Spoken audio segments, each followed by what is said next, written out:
Alright guys, I know it's been a long time since I've uploaded a video. It's been about 2 years or so, but got the motor out again here this winter and just basically pulling it out. Had a lot of oil leaks on it, so I'm going to put a new gasket kit in it, and I'm going to probably pull out the pistons, maybe look at the inside, or look at the cylinders a little closer, maybe hone it if it needs it.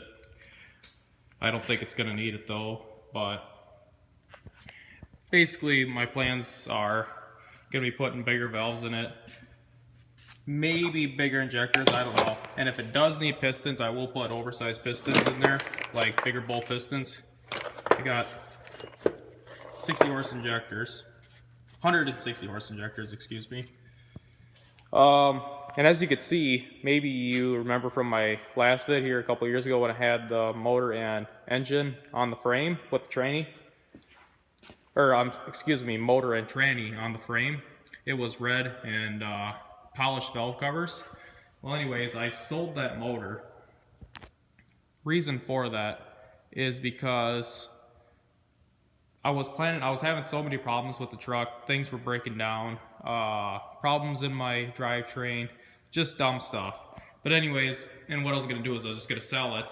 So then I traded a motor with one of my buddies. He took the motor, and I got his old motor, which is a Dodge motor. My first one was a bus motor, but this one is actually in pretty good shape. I decided to keep it. I was able to get the problems figured out, so I decided to start building on this one too. Head studs, 160 horse injectors. There's a few other things I can't really think of off the top of my head. And you know that I got that Eaton Fuller transmission on there, which requires air, and there's my air compressor. It's a True Flow 550 air compressor, Bendix. It's a 2-cylinder. It could fill up the air tank in less than 30 seconds. Trying to look for a different manifold. Going to probably do an aftermarket manifold. Another reason I had to pull it out was because here, one of my springs inside my clutch actually took a crap on me. I think it was maybe this spring right here. It actually was sitting in there sideways, believe it or not.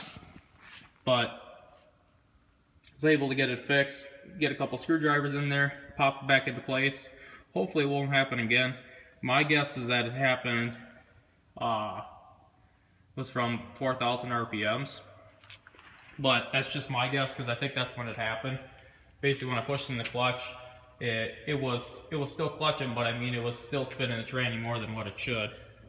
And I think about in September, I blew my last turbo up, or my stock turbo. It was actually quite the deal. But I got an oversized turbo now. Where is it? There it is. It's a 66 millimeter Borg Warner with the stock housing on it. Or the stock housing, so I could still bolt it up to my stock manifold. It's got about, or it can build about 40 pounds of boost.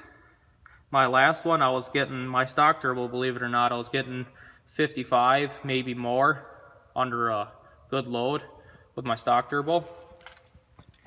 But this one right here should last me quite a bit longer since it's basically just a bigger exhaust manifold, and I was putting a lot of air through that one. My plans for the head, I got that over here.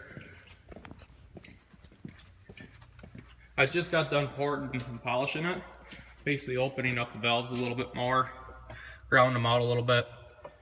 I'll get a light in there. You can kind of see where I ground it out down in there. See this right here? Originally was more roundish. I kind of ground it down, and earlier I couldn't get my finger in there. Now you can get your finger actually in there.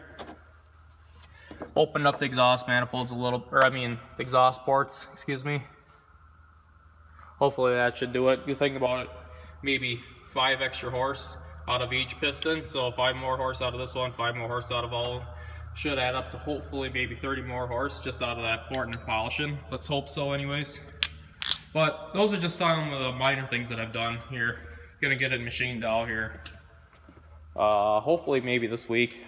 Gonna be going back to school here in a couple of weeks. This right here is actually an engine stand that I built too. I like it, I guess. Fairly simple. What I did is I took a gearbox from a,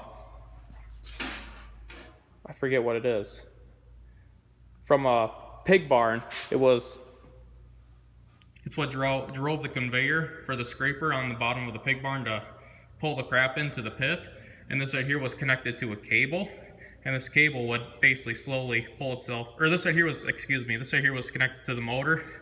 And this right here was connected to the cable, which would slowly move it. And you could see it, that chain sprocket right there, just very slowly moving. You almost got to do it from right here in order to see it. But I mean, it works really good, I think. I mean, it could handle the motor. Had to build a couple brackets here. Everything seems to work out, I guess.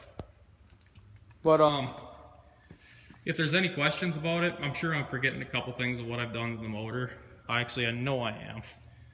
Like, for one thing, a lift pump. I did an A1000 lift pump, and with 2 cat filters on it. Aeromotive A1000 lift pump. But anyways, I don't know, I like it. It seems that it gets about, on startup, there's about 80 pounds there. And cruising, you can get about 70, but you put it down, it's about 50. So it's still losing some, which is given, I guess. I mean, it's not no fast or air dog pump, but it'll keep up for what I need anyways. But yeah, if there's any other questions, go ahead and like, subscribe, and comment if you have any questions. Thanks.